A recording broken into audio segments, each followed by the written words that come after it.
Jasmine, do you know what time it is? You left at 10:01 a.m. and it is 5:30 p.m. Where were you this whole time? You can only spend 2 hours with him maximum, but why are you here so late? Welcome back to another 90 Day Fiancé recap. It's a brand new season of their very least popular spinoff called Happily Ever After. Yeah, we're on season 9, and I was like, a lot of the couples I don't really give a shit about. So I decided that I'm only going to cover the couples that I want to cover depending on each episode. So let's start with the couple that I'm most excited about, Darcey and Georgi. Darcey is celebrating her 50th birthday at an amusement park with her husband, Georgi. 50th birthday festivities. So sweet of you. Yeah, did you guys know that they got married? I'm so sad that we didn't get to see their wedding on TV, but oh well. They're at a haunted clown house and Darcey is already cracking me the fork up with her screams. She's like, ah, ah.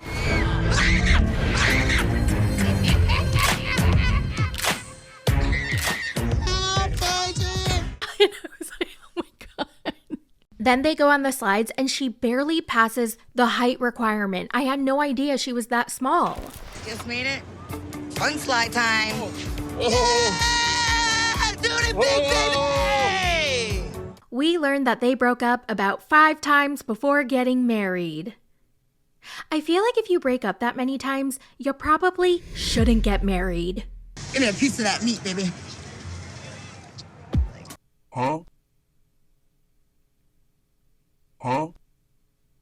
After they're done with the rides, he takes her to this little romantic picnic that he set up for her. And she's like, oh my God, Georgi, it's beautiful. Did you do this all by yourself? Yes, I did. I did it for your birthday, my beautiful wife. And they sit down, pop some champagne, and they cheers to her. Happy birthday. He was about to say her 50th birthday, but he just couldn't say it. I don't know why. For my beautiful wife, for your... I don't want to say What, are you like scared to say my age? I assumed that he was afraid to say it because of her, like he didn't want to upset her, but then we find out he's the one who didn't want to say it. He's the one in disbelief. He's the one who's having trouble accepting that his wife is 50. And she's like, are you scared to say my age? Georgi, it's just 50. I'm 50 and fabulous. You know, 5'0", it's no biggie. And then he goes, okay, you are halfway there, the hundreds. No, but... It's okay, 50. 5-0. You're halfway there, Yeah. in the hundreds. Why the fork would he say that? So I feel like her aging is bothering him a lot. He was like, no, I don't want to say it. No, I don't want to say it. and she's like, it's only 50. I'm 50. I'm fabulous. And then in their confessional, he goes, How do you feel about being 50? and she's like, I feel great. I'm aging like fine wine. Take a sip. Yeah, Georgi, take a sip right now. Take a sip. Take a sip. And the look on his face, he don't look too happy. Like, what did you expect when dating an older woman? Yeah, she's gonna turn 50 way before you do. So how do you feel being 50? I'm aging like fine wine. Wanna take a sip? Well, guess what? They're going to Bulgaria to meet his parents. And I am so excited. You want to know why? Because this is bringing me back to when Darcey went to the Netherlands to meet Jesse's parents. Do y'all remember that dumpster fire? I did a rewatch episode a couple months back. I'll link it below if you want to watch it. But wow, that was incredible. So I feel like we're going to get another version of that. Georgi's nervous about this Bulgaria trip because he hasn't been there in 13 years. And not only that, but he's never introduced a girl to his parents. Darcey will be the first woman ever that he's going to bring home. My parents, they never met Darcey in person, but also I never met with my parents with any of my exes or with women. What? I feel like that's kind of a red flag. He tells her it's super important to make a very good first impression. If you fork up once, you're done. You don't get another chance. And his parents are from a very small conservative town, so she can't wear anything that she has in her closet. She has to dress modestly. Like what? your Miami goals is not gonna be very appropriate for Bulgaria. And of course, Darcey takes offense to this. Georgie, I've been to Europe many times, and whenever I'm in Europe, I dress classy and demure, so don't tell me how to dress, okay? Darcey, I'm trying to help you here. My parents are going to think very bad things if you show up in their home wearing that. Excuse me? All I ask is for you to cover your boobs when you meet my family. I don't know what my parents are gonna think if you show up wearing something like that. Excuse me? Georgie, of course I'm gonna be respectful, but I'm not gonna cover my boobs, Georgie. I paid a lot of money for these. I'm not gonna go there and do a make-under, okay? I'm only gonna do a make-over. And he's like, Darcey, please, don't be flashy. How you dress is very important. How you act is very important. They're going to be watching you very closely. I worked hard for all this. You know, it cost a lot of money, honey. And I'm not going there to have a make-under. I don't want it to be flashy there. You're gonna be everybody and feel uncomfortable. And this is where we learn that his dad is was a professional profiler in the military. Especially my father. He had master degree in profiling. He used to work for the military. Oh, damn, girl. You better cover yourself, Darcey. If I were you, I would not want to make him upset. He tells her that there's a lot of pressure on him, so please just consider what you wear just for the trip to Bulgaria. Now, Darcey has been waiting for this day to meet his parents and his family and to see where he comes from. And now that it's finally happening, he wants him to change who she is for his family? And it's kind of crazy that I haven't met anybody from his immediate family. It makes me wonder, what has he even told his parents about me? What are they expecting? Darcey. Girl, you know I love you. I ride for you. But how do you not understand that there are different cultures? And this isn't even about different cultures. Like, different families have different lifestyles. He's not telling you to ditch a religion that you believe in so deeply. He's asking you to cover your cleavage just for a week. Is that so hard? And he keeps telling her, like, please dress conservatively, just cover up, don't be so flashy, don't wear your big giant designer logo things. And she just doesn't get it. So Georgie gives up. And she's like, this is going to be a trip of a lifetime. And he goes, okay, I hope so. Listen, he tried. He really tried. And that's all he can do. It's going to be a trip of a lifetime. I'll put it in a good way. Yeah. Now let's move on to Gino and Jasmine. You know, when I first found out that they were going to be on the season, I was like, oh, hell no. Again, we just saw them on The Last Resort. I thought it was going to be over. We don't want to do that, though. But they are here. And apparently Gino is going to be on another season after this of The Single Life. I guess the silver lining is this is the very last season that we're ever going to see Gino and Jasmine together. So... But I have to admit, I'm pretty excited to see the part where Jasmine finds out that she's pregnant and then she has to tell Gino. So yeah, I'll watch their segments just for that. So their segment begins with Jasmine walking into The Last Resort's tell-all with her pregnant belly announcing her pregnancy. And then it cuts to a text screen that says 7 months earlier. So in terms of the timeline, what we're about to see was filmed before the tell-all, after The Last Resort. Does that make sense? Because the tell-all is filmed months after they finish shooting The Last Resort. Does that make sense? So what we're seeing for now is right after they left The Last Resort, before the tell-all, before she got pregnant, okay? The opening scene makes us believe that Jasmine's picking up Gino from the airport and that she's so excited to see him, but she ends up picking up Matt, and Gino's new girlfriend, Natalie, ends up picking him up from wherever airport he's at. You look really beautiful in person. Welcome home. We learned that after Gino and Jasmine agreed to the open marriage at The Last Resort, they tried it for a little bit and it didn't go too well. He eventually kicked her out of his house, so she's living with Matt temporarily. Gino kicked me out of the house. The American dream. It's a nightmare. Now, according to Gino, Jasmine broke all the open marriage rules that they agreed upon, and that's why he kicked her out. Now, according to Jasmine, she says Gino just couldn't handle the open marriage, so then he kicked her out. I was so grown. Gino couldn't handle it. Kicked me out of the house. So Jasmine drives Matt's car home, and they kind of bicker a little bit in terms of the driving, and this immediately brought me back to when I was learning how to drive, and whether it was my mom or my dad in the passenger seat, we would always get into a fight without fail. Did that happen to anybody else when they were learning how to drive? Like, why are we always getting into fights with the person trying to teach us how to drive? So I wondered if that was why there was some tension in that car. I don't know. I felt like there was something going on, but maybe it's just Matt and his awkwardness because he's not used to the cameras. I don't know. I stop now. No, you go. No. You stopped Oh, first. just stop. I can see why Gino didn't practice with you. Jasmine's like, yeah, even though Gino kicked me out of the house, I still love him and I want to work on things. What? Are you delusional? We're still married, and I want Gino and I to fix our problems. You know, there is a solution for everything.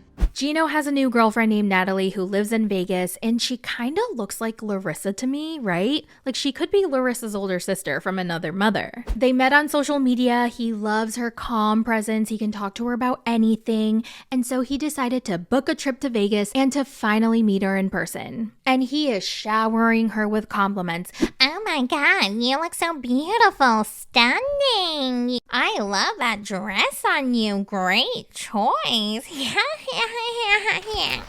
look really nice. Your outfit is beautiful. You like it? In Gino's confessional, he goes over what happened at the last resort and how they agreed to the open marriage. I mean, he kind of reluctantly agreed as long as there were rules in place, such as seeing Matt twice a week for 2 hours max, no emotional closeness, no cuddling, and they must use protection at all times. Yeah. Are you willing to agree to that on your end? Of course.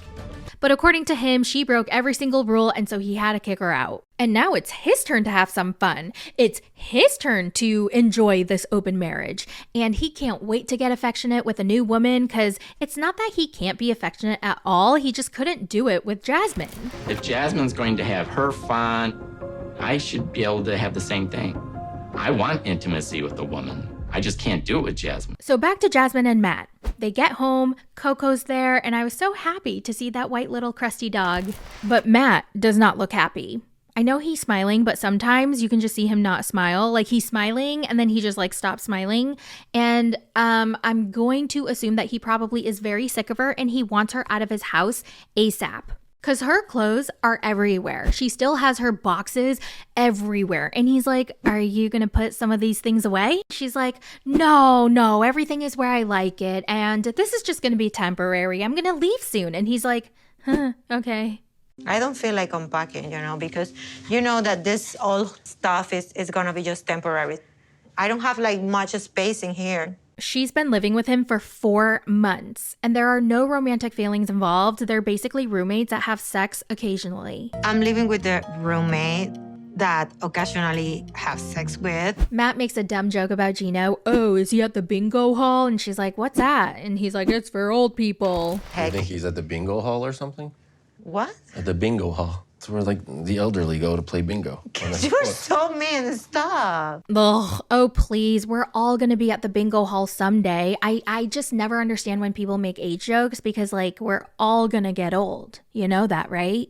According to Jasmine, the first time Gino got mad and accused her of breaking the rules is when Jasmine worked out at the gym on the same day she scheduled a bang sesh with Matt. So she was with him for way more than 2 hours and he thought they were having like an 8-hour sex marathon.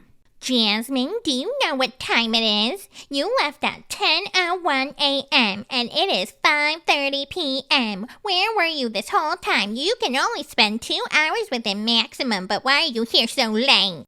So Matt's pretty annoyed with Jasmine because her boxes are everywhere, her shit is everywhere, and she's like, it's just temporary, Matt, don't worry, I'm waiting for Gino to come around and we're gonna fix things and I'll be out of here in no time. You know, like eventually I will have to figure it out things with Gino, so why would I unpack?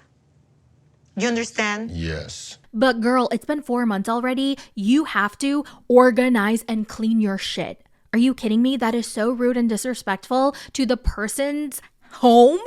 Okay, he is nice enough to let you stay there and you're just gonna disrespect him like that?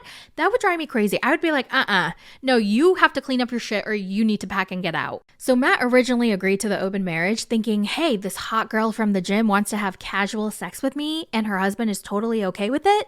Hell yeah, sign me up. If a really good looking woman like wants to sleep with you, what are you gonna say? I'm like, dude, if your husband's cool with it, I'm fine, whatever. But look where that ended up. Back to Natalie and Gino. Natalie asks him if he's ever been to Vegas, and he's like, Not in the last 20 years. It's been a really long time. and she's like, oh my god, Vegas has changed so much in 20 years. And then we see snippets of their text messages. Oh my, that's super sexy. I love booty shorts. My biggest turn on. Giggling. Oh, you're so gorgeous. Giggity, giggity. She takes him to an ice bar. I've never heard of it, but basically you put on big coats, earmuffs, gloves. They're basically in this very super cold ice cave bar. Seems kind of cool. I prefer being cold rather than hot, so that's definitely something I would try. They go inside and he's just like, wow, oh my god, this is neat. Wow, this is wonderful. Great. Look at all this ice. This is like being in the Antarctica. Thank you. Wow. Y'all ready to have a cool time? Yes, This is awesome. They each order drinks, take a shot from an ice sculpture boob, and cheers to finally meeting in person. Cheers to finally meeting you in Hi, person. exactly. I'm Finally. so happy. Me too. Cheers. But he's been hiding something from her. Of course he is. She already knows that he kicked Jasmine out, but what she doesn't know is that they're still in an open marriage.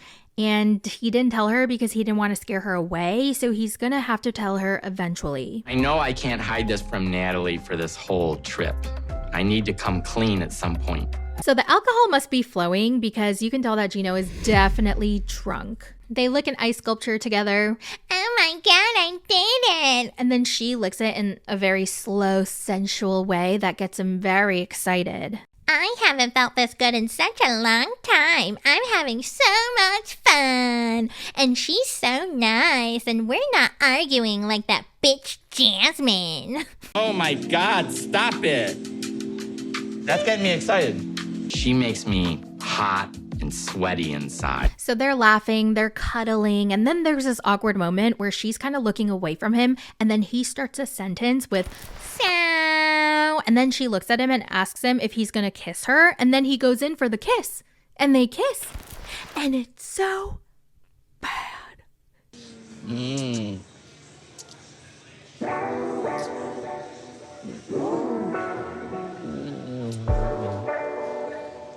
It is so bad. Oh, I was like, oh my God, is it over? Is it over? I don't want to watch it. Is it over? And why does he have to moan like that? He's kissing her and he's like,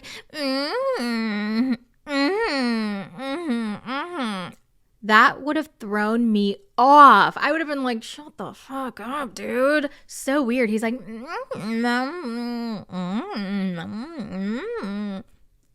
bro, I want to know if she enjoyed that. I can't really tell by her face because she smiles a lot, but it doesn't look like a genuine smile. It kind of looks like I'm aware of the cameras and I'm on a show kind of smile, you know? Because she's going to be like, oh my God, Gino, you're so funny. Oh yeah, Gino, yes. Do you want to kiss me? That kiss was very nice. I'm like, what's going on?